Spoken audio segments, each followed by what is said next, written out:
বন্ধুরা, তোমরা যদি একজন শান্তপ্রিয় মানুষ হও তবে তো তোমাদের শত্রুর অভাব হবে না। কেননা শান্তপ্রিয় মানুষই দুর্বল মনে করে সমাজের সবচেয়ে বেশি আঘাত করা হয়। কিন্তু আজ আমি তোমাদের এমন 4টি চাণক্য শ্লোকের বা চাণক্য কৌশল বলবো, যা তুমি একবার জীবনে কাজে লাগালে শত্রুতে এমনভাবে ক্ষমা চাইবে তুমি অবাক হয়ে যাবে।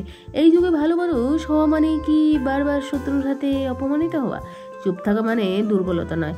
আর চাণক্য নীতি বলে, ক্ষমা সেই ব্যক্তির সৌন্দর্য যার হাতে প্রতিশোধ নেওয়ার ক্ষমতা আছে। আজ আমরা এমন 4টি নীতি জানবো যা চাণক্য নিজেই প্রয়োগ করেছেন তার শত্রুদের বিরুদ্ধে। তুমি যদি এই 4টি পদ্ধতি জীবনে কাজে লাগাতে পারো তাহলে কেউ আর তোমাকে দুর্বল ভাববে না, অবমূল্যায়নও করবে না, অপমানও করবে না। চলো শুরু করি চাণক্য নীতির প্রথম নীতি দিয়ে। নীতি 1, শত্রুর অহংকারের আগুন লাগান নিজের উন্নতিতে। শত্রুকে জব্দ করার সবচেয়ে মারাত্মক কৌশল হলো এমনভাবে নিজেকে উন্নত করা যাতে তার অহংকার ছাই হয়ে যায়।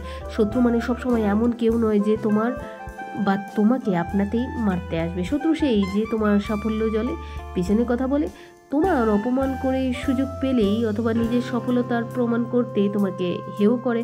এমন শত্রুর সঙ্গে যুদ্ধের জন্য কোনো তলোয়ার লাগে না। চাণক্য বলেন, যে নিজের উন্নতি করে তার শত্রুরা চুপ করে, আর যার কারণ তারা বুঝতে পারে সে আর সেই আগের মানুষ নেই। কি করবেন আপনি? 1 নম্বর, নিজেকে নীরবে তৈরি করুন। শত্রু যখন ব্যস্ত আপনাকে অপমান করতে, তখন আপনি ব্যস্ত হন নিজের কাজ শেখার মধ্যে।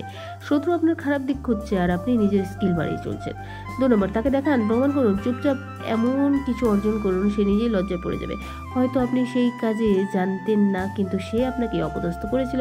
এখন আপনি সে কাজ শেখেন, পারদর্শী হন। এরপর যখন সময় আসবে আপনি এতটা দক্ষতা দেখাবেন সে মাথা নিচু করে ক্ষমা চাইবে। তাহলে বন্ধুরা, শত্রুকে জব্দ করতে গেলে আমাদের প্রথমেই হচ্ছে আমাদের নিঃশব্দে কিন্তু শত্রুকে জব্দ করতে হবে। 3 নম্বর, অহংকারী শত্রুর সবচেয়ে বড় পরাজয় হয় যখন সে দেখে তার উপহাসের মানুষটি তার থেকে সফল হয়ে যায়। নীতি নম্বর 2, শত্রুর কৌশল বুঝে ঘুরিয়ে দাও তোমার খেলা। চাণক্য বলেন, যদি তুমি শত্রুর চরিত্র না বোঝো তাহলে তুমি যুদ্ধে হারবে। তোমার শত্রু তোমার কোনো জায়গায় আঘাত করছে, কোন জায়গায় তোমাকে ছোট করে তুলছে, সেটা তুমি যদি না বোঝো তাহলে তো প্রতিশোধ সম্ভব নয়। চাণক্য একটি কথা বলেন, শত্রু কীভাবে আঘাত করে সেটা বুঝতে পারলে তাকে নিজের খেলাতেই হারানো সম্ভব। কিভাবে করবে? 1 নম্বর, শত্রুকে তার পয়েন্টে চিহ্নিত করো। সে কিভাবে তোমাকে অপমান করে, সে কিভাবে তোমাকে দুর্বল ধরছে, সে কোথা থেকে সাহস পাচ্ছে বারবার ফিরে আসতে, ওদিক থেকে শক্তি করে তৈরি করো। ধরো কেউ বারবার বলে তুমি পড়াশোনা দুর্বল, আবার সেই জায়গায় প্রচণ্ডভাবে পরিশ্রম করো। এমন এক পরিস্থিতিতে তাকে এমনভাবে জবাব দাও যেন তার অপমান নিজেকেই ফিরে যায়। 3 নম্বর, কখনো সরাসরি প্রতিশোধ নেবে না, বরং পরিস্থিতি এমনভাবে গড়ো যাতে প্রতিশোধ তোমাকে না নিতে হয়, শত্রু নিজেই নিজের ভুল বুঝে। আর চুপ থেকে শত্রুকে মানসিকভাবে যন্ত্রণা করে। মানে চুপ থাকা মানে দুর্বলতা নয়, চুপ থাকা হলেও সবচেয়ে বড় কৌশল। যদি তুমি তা প্রয়োগ করতে জানো, শত্রু সব সময় চাই তুমি রিয়েক্ট করো, কারণ সে জানে তুমি যদি রিয়েক্ট করো তুমি দুর্বল হবে। কিন্তু চাণক্য বলেন, যে চুপ থেকে অপেক্ষা করতে পারে সে প্রতিশোধের সবচেয়ে বড় ভয়ঙ্কর। কিভাবে চুপ থেকে শত্রুকে দমন করবে? 1 নম্বর, প্রতিটি অপমান লিখে রাখো। অপমান মানে রাগ, যন্ত্রণা, ঘৃণা সবকিছু জমিয়ে রাখো, কিন্তু দেখাবে না। এই জমার আগেই তোমাকে এমন জায়গায় পৌঁছে যাবে যেখানে শত্রু আপনি তোমার থেকে ক্ষমা চাইতে বাধ্য। 2 নম্বর, শত্রুর সঙ্গে তোমার যোগাযোগ কমিয়ে দাও। তাকে তোমার জীবনে এমনভাবে দূরে সরিয়ে দাও যেন সে সন্দেহ করতে শুরু করে তুমি কি পরিকল্পনা করছো। এই সন্দেহ তার ভিতরে ভয় তৈরি করবে। যখন সে তোমাকে আঘাত করবে তুমি তার দিকে শুধু তাকিয়ে হেসো, তোমার সময় শেষ হয়ে আসছে। শুধু 1 লাইন শত্রুকে মানসিকভাবে এমনভাবে কাঁপিয়ে তুলবে যে সে ভয় পেয়ে তোমাকে আবার আঘাত করতে ভয় পাবে।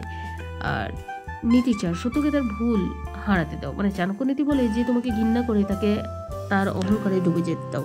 শত্রু মানে সবসময় যুদ্ধে হারানো। কখনো কখনো তুমি শুধু অপেক্ষা করো, সে নিজেই ভুলে ধ্বংস হবে। কিভাবে? শত্রুর অহংকার তার শেষ হবে না তুমি যদি নিজের সীমা নিজে ঠিক রাখো।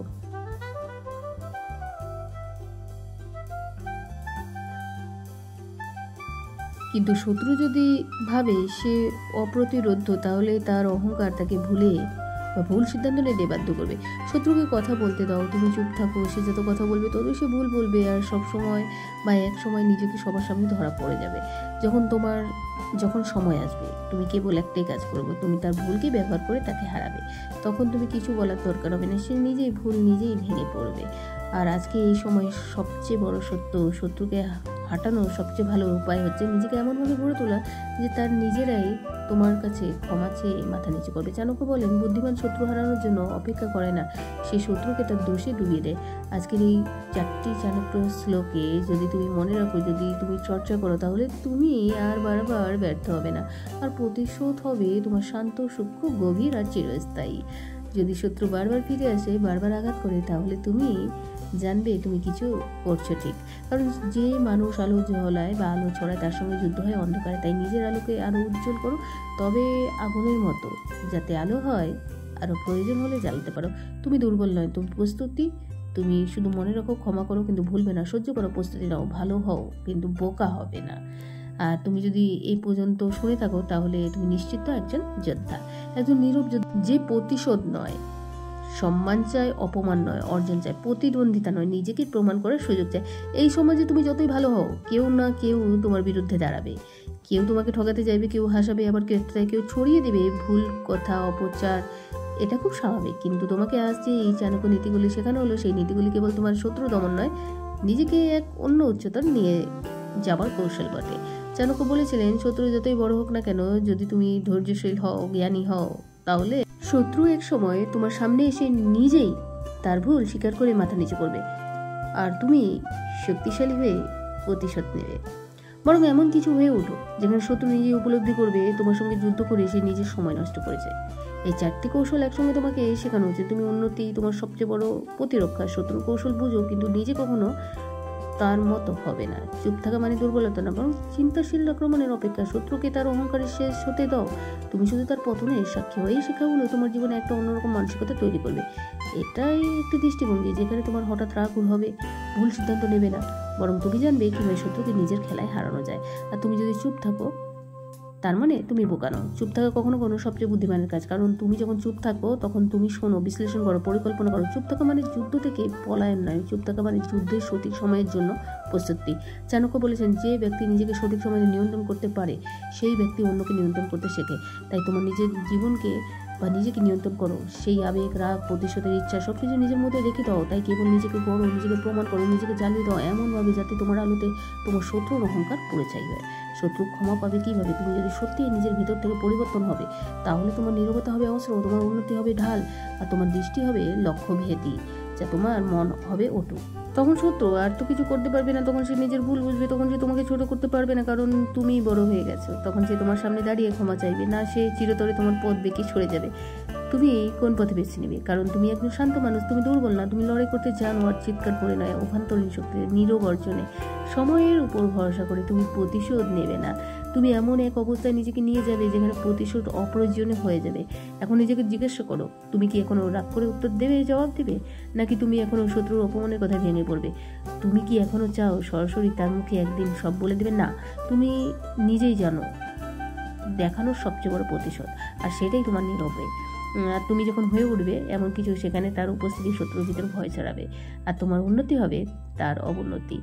আর তোমার সাফল্য এমন হওয়া উচিত যেখানে শত্রুর সামনে কিছু বলার প্রয়োজন না পড়ে, সে শুধু দেখবে, বুঝবে, চুপচাপ হবে। তোমার জীবনে যদি কেউ বারবার তোমাকে আঘাত করে, অপমান করে, ছোট করে, তাহলে প্রতিবার তুমি মাথা নিচু না করে আজ থেকে 4টি কৌশল প্রয়োগ করো। নিজেকে কাজের দক্ষতা বাড়াও, চুপ থেকে পর্যবেক্ষণ করো, আর অহংকারী শত্রুকে তার ভুল হারাতে দাও।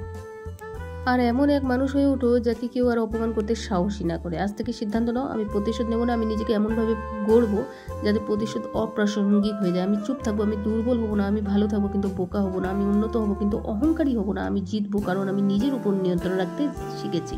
তো বন্ধুরা, আজকে আমার ভিডিওটি তোমাদের কেমন লাগলো? যদি ভালো লেগে থাকে একটি লাইক অবশ্যই করে দেবে, আর পাশে থাকা নোটিফিকেশন বেলটিকে অন করতে ভুলবে না। ধন্যবাদ, থ্যাঙ্কস ফর ওয়াচিং।